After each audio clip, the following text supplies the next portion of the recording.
चक्रवर्ती सम्राट पद पर भगवान ऋषभ देव जी के बड़े पुत्र महाराज भरत जी विराजमान थे। भगवान ऋषभ देव ने अपने संकल्प मात्र से उन्हें पृथ्वी की रक्षा करने के लिए सामर्थ्य देकर राजा पद पर विराजमान किया। महाराज भरत जी का विश्व रूप की कन्या पंचजनी से विवाह हुआ। पंचजनी के गर्भ से उनके सुमति, राष्ट्रभृत, सुदर्शन, आवरण और धूम्रकेतु नाम के 5 पुत्र हुए, जो भरत जी के समान ही थे। इस वर्ष का, जिसका नाम पहले अजनाब वर्ष था, भरत जी के नाम से ही इसका नाम भारत वर्ष हुआ। भगवान ऋषभ देव जी के पुत्र भरत जी के नाम से ही पहले ऋषभ देव जी तक अजनाब वर्ष इसको कहा गया। भरत जी जब राजा बने तो उनके नाम से इस देश का नाम भारत वर्ष हुआ, श्रीमद् भागवत के अनुसार।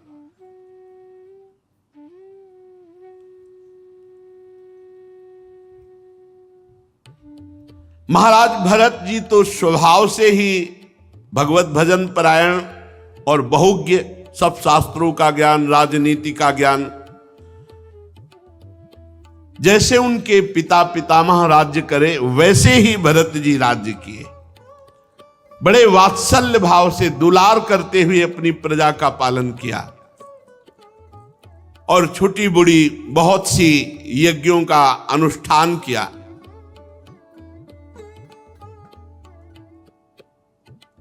जब तन्मय होकर के भगवान के लिए यज्ञ करते,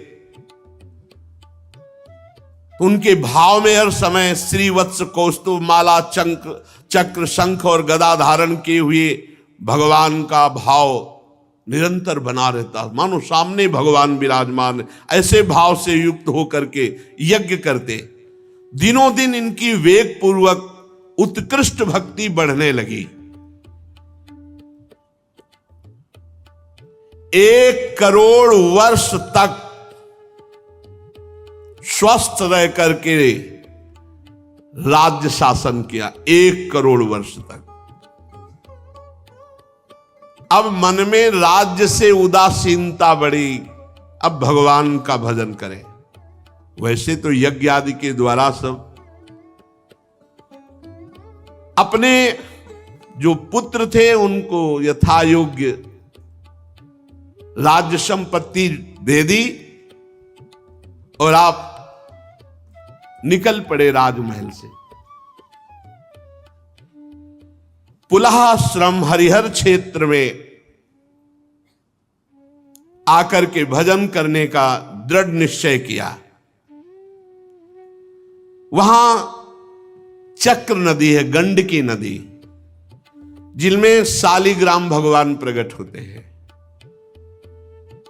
ऊपर नीचे चक्र का चिन्ह होता है। बहुत ही पवित्र नदी गंडकी नदी। बड़े बड़े ऋषियों के आश्रम। उसी पुलहाश्रम में एकांत में अकेले रह करके वो भगवान का चिंतन करने लगे भरत जी महाराज। जंगली पत्र, पुष्प, तुलसी दल, जल और कंदमूल फल से भगवान की आराधना करते। अब तो भजन में इतना आनंद प्राप्त होने लगा कि सारी अभिलाषाएं, सारी स्मृति जाती रही। मैं राजा था, राजपाट ये सब जाता रहा, सारी अभिलाषाएं जाती रही। एकमात्र भगवान की परिचर्या और उसमें डूब गए। भगवान का चिंतन करते करते रोमांच हो गया, आंखों से अश्रु बह रहे, हृदय द्रवीभूत हो गया, दृष्टि स्तब्ध रुक गई। भगवान के श्री चरणों के ध्यान में ऐसी स्थिति भरत जी की, शरीर रोमांचित, आंखों से अश्रु बह रहे, एक काकार वृत्ति। देख लो माया कहां से घसीटती है। परमानंद की बाढ़, हृदय डूब रहा है, अब ये भी स्मरण नहीं कि भगवान की पूजा करनी, भगवान की स्मृति में डूबे हुए। इस प्रकार रोज गंडकी नदी में स्नान करना, शरीर पर कृष्ण मृगचर्म धारण करना और त्रिकाल 3 काल स्नान करना। 3 काल बहुत महिमा है। ऐसा नहीं है कि स्नान आदि व्यर्थ है, बहुत इसकी महिमा है। बड़ा पवित्र हृदय होता है, भगवत भजन में बहुत सहयोगी है। त्रिकाल स्नान करते,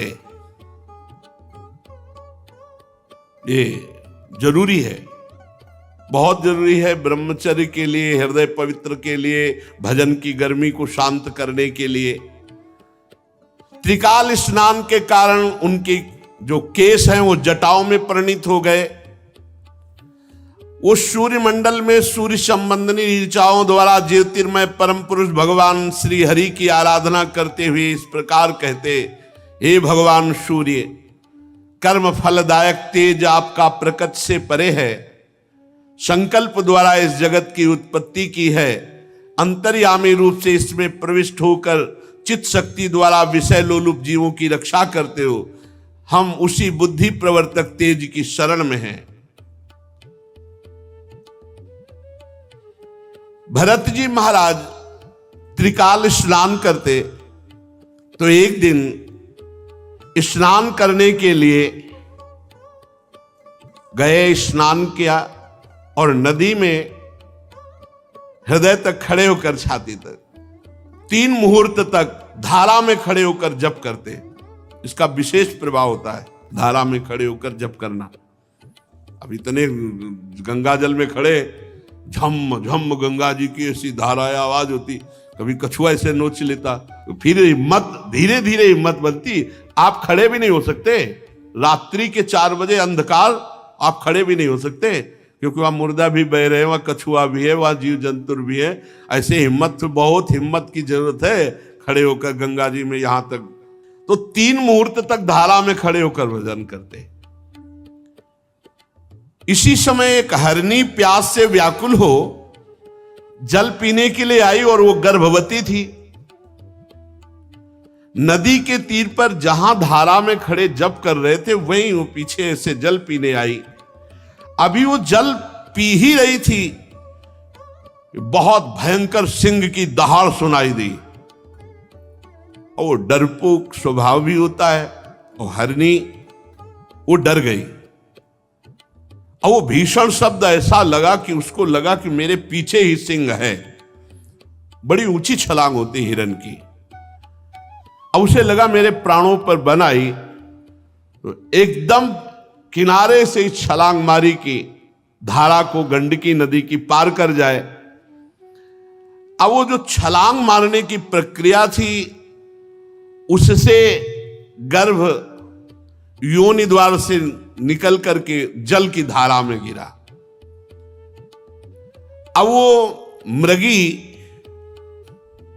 गर्भवती थी, तो छलांग मार के पार तो नहीं जा पाई, वो भी गिर गई। डरी हुई थी, वहीं मर गई। अब ये दृश्य भरत जी जप करते हुए देख रहे थे।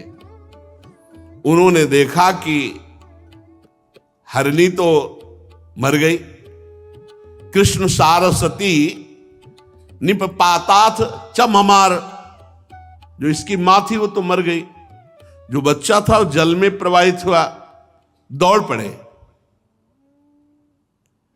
राजर्षि भरत जी, दौड़ पड़े मंत्र जप छोड़ करके, और दौड़ना ही चाहिए। और दयावश उसको गोद में उठा लिया, हिरन के बच्चे को, और अपनी कुटिया पे ले आए, जो फूस आदि की बनी होगी। छोटा बच्चा तो बड़ा अच्छा लगता है, फिर मृग का तो और। भरत जी को ऐसी शीतलता मिली, मानो जैसे राजपाट पुत्र सब छोड़ के आए थे, तो एक विरह होता है, वो जान नहीं पाए कि वो अभी विरह। कितनी ऊंची स्थिति का वर्णन किया है। भगवान के चरणारविंद के ध्यान में शरीर पुलकित, तो रोमांच, और ऐसी स्थिति कि अब क्या पूजा करनी ये भी सुध नहीं रह गई।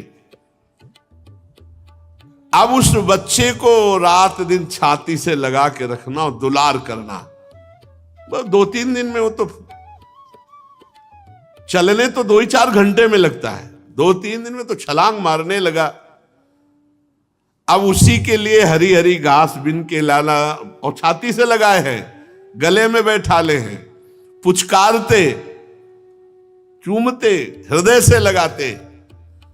अब सब यम नियम पूजा छूट गई, भगवान का चिंतन छूटने लगा। ये खास बात, ऐसा विचार करने लगे, देखो काल चक्र का प्रभाव, ये अपनी मां से अलग होकर मेरी गोद में आ गया, अब ये मेरा शरणागत है, अब मैं इसे नहीं छोड़ सकता, क्योंकि मैं ही इसका माता पिता भाई बंधु हूं, मैं ही इसका संगी हूं, मेरे सिवाय इस जगत में इसका कोई है नहीं, और ये भी मुझ पे बहुत विश्वास करता है। और वो भी छोटा बच्चा तो अपने छोटे छोटे सी गोल से ऐसे करता, भरत जी के कांधे पे प्रेम है। अब पूरे परिवार का प्रेम छोड़कर एकांत भजन कर रहे थे, भगवान से प्रेम हटा हिरण के बच्चे में। अब उसके प्यार दुलार के लिए कांधे पे चढ़ा के ले जाते, जहां हरी हरी घास होती तोड़ तोड़ के उसके पवाते, दुलार करते। हरिण के बच्चे में ऐसी आसक्ति हो गई कि उठते बैठते सोते टहलते भोजन करते, जो भी हर समय उसी को पास रखना, गोदी में बैठा ले रहना, दुलार करना। अब उनका जो भी भाव था वो पूरा हिरण में लग गया, और एक भय सता गया, कहीं मैंने छोड़ दिया भेड़िया खा गया तो, कहीं व्याघ्र खा गया तो मुझे तो बड़ा दोष लगेगा कि शरणागत का त्याग कर दिया। नहीं नहीं, तो वो वन में टहलाने के लिए ले जाते, कुटिया में उसी का दुलार कर। अरे इतना दुलार हो गया कि भगवान का भजन सब छूट गया। ये बड़े आश्चर्य की बात है कि जिस भजन के लिए उन्होंने राज रानियों का पुत्रों का त्याग किया, वही भजन का त्याग हो गया हिरण के बच्चे से। कभी कभी हृदय में इतना द्रवित हो जाता कि हिरण के बच्चे को छाती से लगाते, दुलार करते, कांधे पे बैठा लेते, गोद में लेते, बस उसी के दुलार में। अगर कुछ नित्य नैमित्तिक कर्म करना, मानो स्नान करना है, तो अब मंत्र जप करते हुए नहीं, हिरण को देखते, ऐसे उसको पकड़े हुए ऐसे डुबकी मारी, हिरण न छूट जाए। और जब स्नान करके निकलते तो उसको कहते, बेटा तेरा मंगल हो, तेरा सर्वत्र कल्याण। कैसे महापुरुष, कैसा हृदय होता है महापुरुषों का।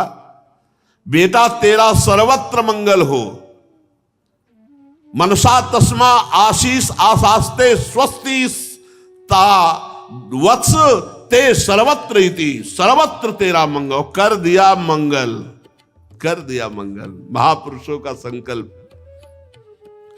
अगर वो कहीं फुदक कर इधर उधर हो जाता तो ऐसे वियोग में हो जाते, उनका चित्त युग्निन हो जाता, व्याकुल हो जाते, रुदन करने लगते, कहां गया मैं, मतलब हिरण शावक, मतलब विकल होकर कहने लगते कि हे भगवान, मेरे उस हिरण के बच्चे की रक्षा करना, क्या मैं हरी हरी दूब फिर अब खवा पाऊंगा उसे? कहीं ऐसा तो नहीं कुत्तों ने गोल बांध करके आक्रमण कर दिया हो, या भेड़िया, या कोई शूकर आदि, या कहीं व्याघ्र ही न खा गया हो। अरे संपूर्ण जगत कुशल के लिए प्रकट होने वाले वेदत्तई भगवान सूर्यास्त होना चाहते, लेकिन मेरा मृग दिखाई नहीं दे रहा, हाय कैसे, क्या करूं, कहां जाऊं? महाराज भरत, हे हरिण राजकुमार, मुझ पुण्यहीन से यदि कोई गलती हो गई हो तो तुम क्षमा कर दो, तुम आ जाओ। कैसी दशा, कैसी पूरी जैसी भगवान पर दशा वही यही है। यही द्रवित हृदय को बचाओ, अगर कहीं फंसा तो वैसे ही फंसता है।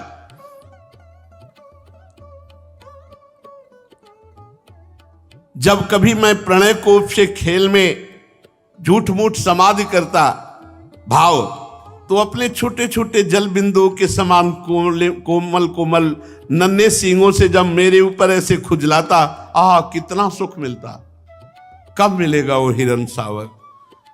कैसा उसका उछलना है, कैसा भयचकित होकर हमारी तरफ देखना है। एक एक चेष्टा हिरण की याद कर रहे भगवान की नहीं। कैसे उसके नेत्र जब वो भयभीत होता तो कैसा हमारी तरफ देखता। ढूंढने निकले तो उसके खुर के चिन्ह देखे, बोले अहो तपस्विनी धरती तुम्हारे सौभाग्य। ये देखो आसक्त चित्त, तुमने कौन सा महान तप किया कि उस हिरण सावक के छोटे छोटे खुर के चिन्ह तुम में विराजमान है। मैं बड़ा व्याकुल हूं, मेरा हिरण राजकुमार किधर चला गया। जैसे किसी गरीब की संपत्ति खो जाए और वो ढूंढे, ऐसे मैं ढूंढ रहा हूं। चंद्रमा की तरफ देखा तो मृग का चिन्ह दिखाई देता है। अहो माता सिंह के भय से मर गई, आज क्या चंद्रदेव मेरे मृग शिशु को अपने में छुपा लिए। चंद्रमा में भी मृग शिशु। हे अनाथ वत्सल दीन वत्सल भगवान नक्षत्रनाथ चंद्रमा, कि आप मेरे मृग शावक की रक्षा कर रहे हैं। कहीं ऐसा तो नहीं मैं पुत्रों के वियोग की दावानल को छुपा लिया और वही पुत्रों का वियोग मृग शावक के उसमें कहीं मैं चूक तो नहीं कर रहा। बीच बीच में जैसे होश आता है, ऐसे मृग बालक का सहारा लेकर कहीं मैं अपने मोहाग्नि को, जो पुत्र आदि को, पत्नी आदि को छोड़ के आया हूं, कहीं ऐसा तो नहीं हो रहा।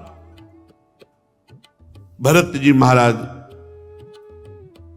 जो सर्वथा असंभव है ऐसी कल्पना करने लगे। भरत जी का चित्त व्याकुल रहने लगा। मृग शावक को इतना प्यार किया कि प्रारब्ध में मृग शावक आ गया। ये देखो प्रारब्ध बन गया मृग शावक। बहुत सवाल, भगवद आराधना रूप योगानुष्ठान पूरा खत्म हो गया, पूरा खत्म हो गया। वही मृग का चिंतन, वही मृग का चिंतन। ये बहुत साव, एक हिरण के बच्चे ने पूरी की पूरी योग निष्ठा गिरा दी। तो मनुष्य के शरीर में आसक्ति हो जाए या भोगों में तो कौन सी बड़ी बात।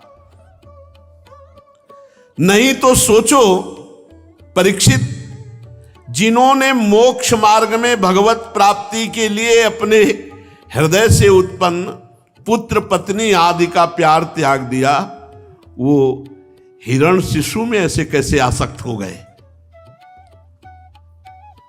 शब्द लिखा है, राजर्षि भरत हिरण रूपी विघ्न के वशीभूत होकर भगवद योग मार्ग से भ्रष्ट हो गए। भ्रष्ट हो गए, योग मार्ग से भ्रष्ट हो गए। उस मृग छौने के पालन पोषण लाड़ प्यार में भूल गए भगवान को, और जिसका टलना अत्यंत कठिन है वो वेगशाली कराल काल सिर पर चढ़ाया। भरत जी की मृत्यु का समय आया और भगवान की लीला कि उस समय हिरण सिराने ही बैठा था। शोकातुर भरत जी हिरण की तरफ देख रहे। चित्त पूरा हिरण में लगा है कि मेरे मरने के बाद इसका पालन कौन करेगा, इसको दुलार कौन करेगा। बस यही चिंतन होते शरीर छूट गया। अंत काल के अनुसार बिल्कुल साधारण पुरुष जैसी मृत्यु हुई भरत जी की। साधारण पुरुष जैसी, असाधारण महापुरुष की साधारण पुरुष जैसी मृत्यु हुई। शब्द लिखा है, तदानीमपि पार्श्ववर्तिन महात्मज मिवानु शोचंत मभिवीक्षमाणो मृग एवाभिनिवेशित मना। देखते हुए मृग को और मन भी मृग में लगा हुआ है। एवाभिनिवेशित मना विसृज्य लोकम, शरीर छोड़ दिया तो सह मृगेण कलेवरम मृत मनु न मृत जन्मानुस्मृति, भगवान की स्मृति नहीं हुई, मृग को देखते हुए मृग की स्मृति में शरीर छोड़ा तो उनको मृग शरीर की प्राप्ति हुई। ये खास बात। अंतकाल की भावना के अनुसार मृत जन्मानु स्मृति ऋतरवन मृग शरीर मवापे, उनको मृग शरीर की प्राप्ति। साधारण पुरुष जैसी मृत्यु, साधारण पुरुष जैसे विषय संसार का चिंतन, ऐसे ही मृग को देखते हुए मृग की स्मृति में शरीर, सबसे बड़ा घाटा हो गया। उनकी स्मृति और चिंतन, अगला शरीर मृग का मिला। परंतु भगवान का भजन कभी व्यर्थ नहीं जाता, इसलिए उस योनि में उनको अपने पूर्व जन्म की याद रही कि मैं महाराज भरत एक मृग की आसक्ति के कारण मृग बना। अब तो बहुत पश्चाताप हुआ कि अरे मेरा एक जन्म मृग की आसक्ति में, बड़े खेद की बात। मैं संयमशील महानुभावों के मार्ग में भगवत आराधना करने वाला भ्रष्ट हो गया एक मृग के। मैंने धैर्य पूर्वक भगवान के लिए सारी आसक्ति छोड़कर एकांत में पवित्र भाव से भगवान के भजन का आश्रय लिया वन में, लेकिन मैं भगवान की आराधना से भ्रष्ट हो गया। मैं एक नन्हे से हरिण शिशु के पीछे अपने भगवान को भूल गया, लक्ष्य से च्युत हो गया। अब नहीं, राजर्षि भरत जी मृग के शरीर को भी गंडकी नदी में खड़ा करके भजन करते और हरी घास खाने में भी डरते कि कहीं आसक्ति ना हो जाए। काल की प्रतीक्षा करते रहे। कुछ समय बाद सूखे पत्ते खा करके गंडकी नदी में भजन करते हुए मृग का शरीर छूटा प्रारब्ध। अब महाराज जड़ भरत जी के रूप में भरत जी का जन्म हुआ। सो आगे की चर्चा। श्री राधा वल्लभ।